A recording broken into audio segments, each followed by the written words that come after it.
Hi there, it's Mrs. Chandler, and I'm here with another book. This one's called Harold and the Purple Crayon. Let's find out what little Harold does. By the way, this book is by Crockett Johnson. He is the author and the illustrator, and the way I can tell he also did the illustrations is on the title page. Oh, title page right here.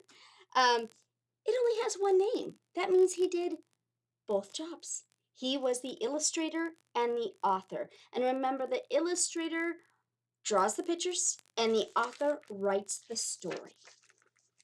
All right, here we go. One evening, after thinking it over for some time, Harold decided to go for a walk in the moonlight. There wasn't any moon, and Harold needed a moon for a walk in the moonlight. And he needed something to walk on. He made a long, straight path so he wouldn't get lost. And he set off on his walk, taking his big purple crayon with him.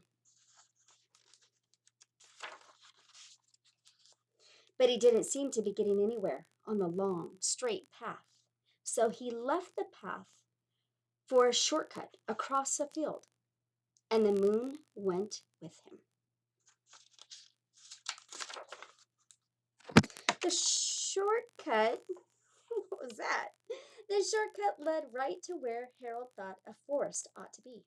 He didn't want to get lost in the woods, so he made a very small forest with just one tree in it. The things Harold can do with that little purple crayon, right? It turned out to be an apple tree. The apples would be very tasty, Harold thought, when they got red. Harold is a really good illustrator himself. Look at how good his tree looks. So he put a frightening dragon under the tree to guard the apples. It was a terribly frightening dragon. It even frightened Harold. He backed away. His hand holding the purple crayon shook. Suddenly he realized what was happening. But by then Harold was over his head in an ocean. He came up thinking fast, and in no time he was climbing aboard a trim little boat. He quickly set sail, and the moon sailed along with him. After he had sailed long enough, Harold made land without much trouble.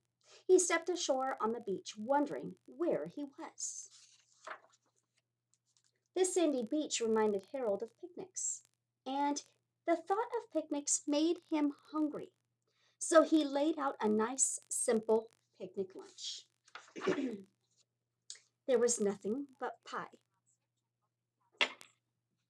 But there were all 9 kinds of pie that Harold liked best. When Harold finished his picnic, there was quite a lot left. He hated to see so much delicious pie go to waste. So Harold left a very hungry moose and a deserving porcupine to finish it up. And off he went, looking for a hill to climb to see where he was. Harold knew that the higher up he went, the farther he could see. So he decided to make the hill into a mountain. If he went high enough, he thought, he could see the window of his bedroom. He was tired and he felt he ought to be getting to bed. He hoped he could use his bedroom window from the top. He hoped he could see his bedroom window from the top of the mountain. But as he looked down over the other side, he slipped, and there wasn't any other side of the mountain. He was falling in thin air. Oh, Harold. But luckily, he kept his wits and his purple crayon. He made a balloon, and he grabbed onto it. Quick thinking, Harold. And he made a basket under the balloon big enough to stand in. He had a fine view from the balloon, but he couldn't see his window. He couldn't even see a house. So he made a house with windows, and he landed the balloon on the grass in the front yard. None of the windows was his window. He tried to think where his window ought to be. He made some more windows. He made a big building full of windows. He made lots of buildings full of windows. He made a whole city full of windows.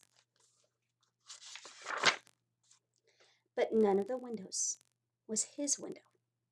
He couldn't think where it might be. He decided to ask a policeman. The policeman pointed the way Harold was going anyway, but Harold thanked him. And he walked along with the moon, wishing he was in his room and in bed. Then suddenly, Harold remembered. He remembered where his bedroom window was when there was a moon. It was always right around the moon. And then Harold made his bed. He got in it and drew up the covers.